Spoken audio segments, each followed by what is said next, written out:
A city can lose more than buildings. It can lose confidence. It can lose rhythm. It can lose the sense that tomorrow will belong to the same people who survived today. This district has been stripped down to absence, broken pavement, water stains on concrete, boarded windows, and a silence that feels too large to ignore. But emptiness is not the same thing as death.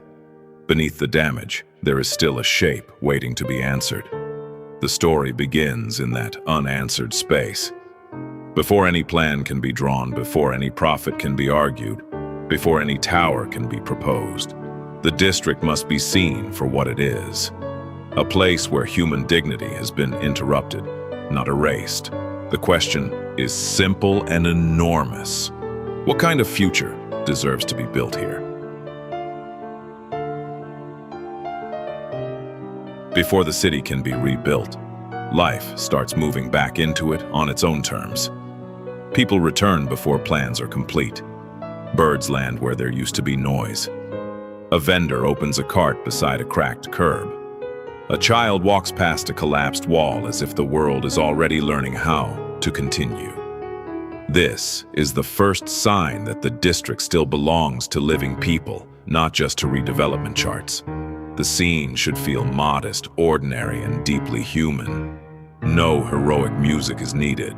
The power is in persistence. The city is not restored yet, but it is already refusing to disappear. That refusal matters. It means the space is still morally occupied.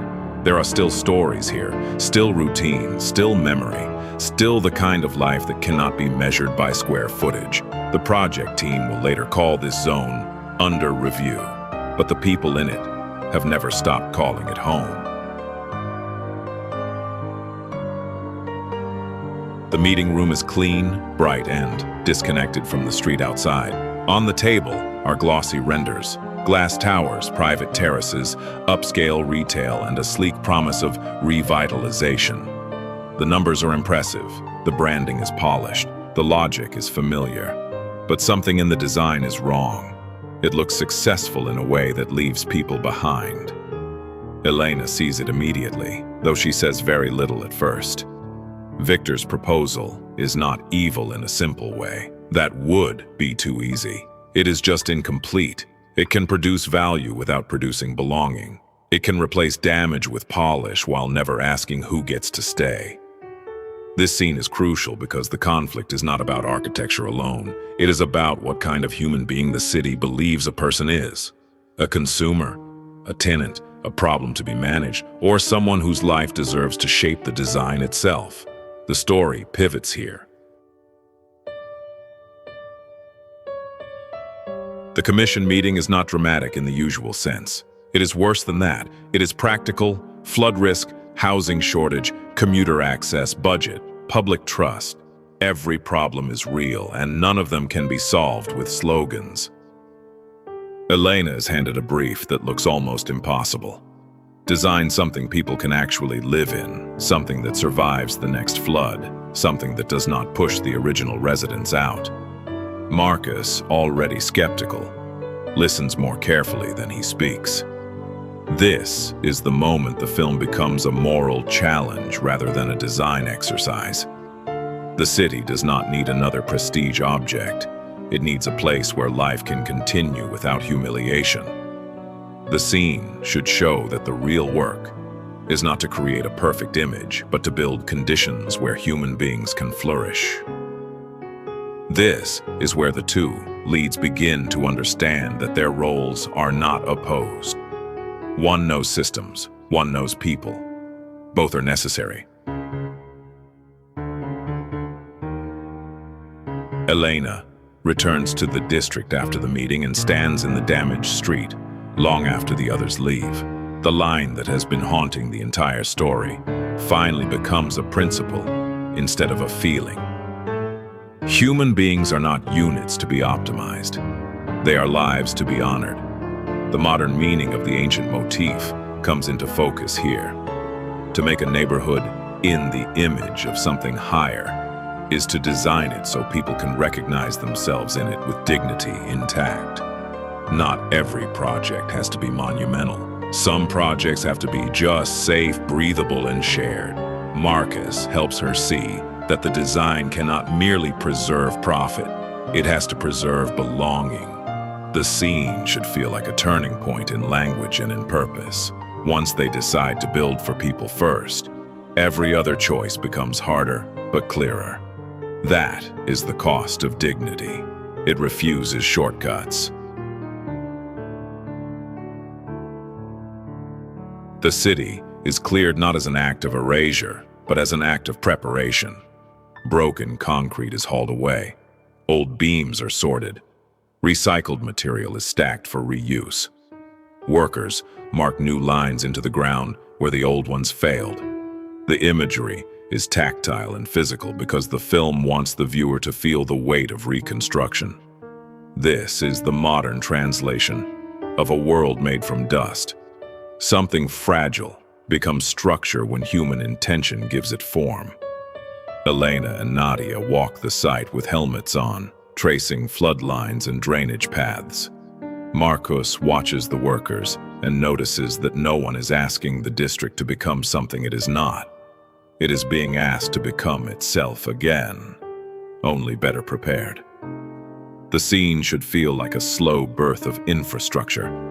Nothing magical, nothing fast, just deliberate transformation. The city is being remade from what was left behind. The first families step into the finished block, and the building changes from object to home in a single instant. A child touches the wall. A mother opens a window. An elderly resident stands in the kitchen and breathes as if testing whether the room is real. This is the scene where architecture becomes emotional rather than technical. The air inside is clean. The water runs. The light reaches the floor. These details matter because they tell the audience that safety can be felt in the body. Elena watches from the hallway, not triumphant, but quietly overwhelmed. This is the first breath of the place, and it matters because a building is not complete until it is occupied by life. The city has not merely produced housing. It has produced the conditions for a future family to sleep, wake, eat, and argue under the same roof. That is a form of creation no render can fully capture. The completed spaces are shown in shared use. A woman carries groceries up the stairs. A man fixes a bike in the courtyard. Children run past planters. Older residents sit where they can see everything. The point is not variety for its own sake. The point is that a real neighborhood does not belong to one kind of life. It must make room for many forms of dignity at once. Elena and Marcus are no longer simply project leads. They are co-authors of a place where different human rhythms can coexist without one erasing the other. The scene should feel balanced, not sentimental. There's no hierarchy in how people appear. The architecture itself reinforces the idea. Shared hallways, open courtyards, visible gardens, and safe public areas. The modern world often divides people by utility, class, and productivity. This neighborhood resists that logic. It says a full human life includes more than work. It includes rest, care, memory, and being seen. The opening ceremony is understated. No one is pretending the work is finished forever. What matters is that the district has crossed from project to living community. Residents are given keys, but also responsibilities. The maintenance model is explained. Shared spaces are introduced. Community agreements are signed. Elena realizes that the most important part of the design is not what was built, but what has been entrusted. This is the modern form of blessing, not applause, but permission to continue. The district is no longer a wound under observation. It is a place people are expected to care for together. Marcus understands this immediately. A place survives when people are invited to belong to it, not just occupy it. The scene should carry a sense of dignity without spectacle. The future is not being owned, it is being handed over. Success is always vulnerable to reinterpretation. Victor sees the completed district and immediately sees leverage. He wants expanded retail, premium rents, and branded exclusivity. Elena refuses. This is not stubbornness. It is the moral center of the story. The neighborhood was built to serve the people who needed it most. If it becomes a machine for extraction, then the entire project has betrayed its own origin. Marcus backs her publicly this time. Nadia points to the flood systems and the maintenance data. The district works because it is being cared for by the people who live inside it. The scene should not be melodramatic. It should feel like the quiet defense of a hard-won truth. Ownership is easy to sell. Stewardship is harder, slower, and more honest. The audience should feel that the central question has never been architecture alone. It has always been, who is this for? The project reaches a deeper kind of success when it becomes clear that people can actually live here with ease. The rooftop garden is producing vegetables, the community kitchen is busy, the market is modest, local, and active. Children eat after school.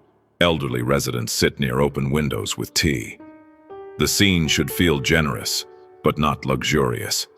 It is about sufficiency, not indulgence. The neighborhood provides because it was designed to provide. That is the forgotten meaning of a well-made place. It makes ordinary life possible without constant strain. This is where the film's central idea becomes visible in daily rhythm. Human beings need food, shelter, light, and each other. A city that forgets that is not advanced. It is broken. A city that remembers it can become humane again. The audience should leave this sequence with the feeling that provision is not a bonus feature. It is part of the moral architecture. The emotional peak arrives when the neighborhood is no longer seen as separate pieces. It is one living system. The water drains correctly. The streets are active but calm. The courtyards hold conversation. The gardens are alive. The shops are modest and useful. The children run safely. The older residents remain visible. The workers are not hidden. Everything belongs together. This is the moment the film has been building toward. Not spectacle, but coherence.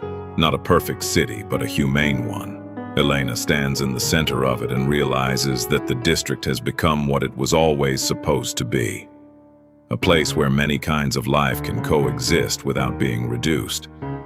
The scene should feel expansive in emotional terms, even though the camera remains grounded. The audience should sense that the city has finally learned to honor the people inside it. This is what creation looks like in modern form. Not domination, not branding, but a world that can hold life well. The final image is sunset over the district. Now no longer a wound, but a home. The streets are lit. Windows are warm. People are still moving, still talking, still carrying the weight of ordinary life with less fear than before. Elena watches from a quiet overlook and does not smile in a triumphant way. She exhales. That is enough. The story ends not with a slogan, but with a verdict. This place is very good because it serves life instead of consuming it. That is the modern meaning of the ancient line. When a world reflects human dignity, when power becomes stewardship, when provision is shared and people can belong without being priced out of their own future, then the work has been done well. The city is not heaven. It is something more honest, a place where human beings can live as they were meant to live, and that is enough to end on.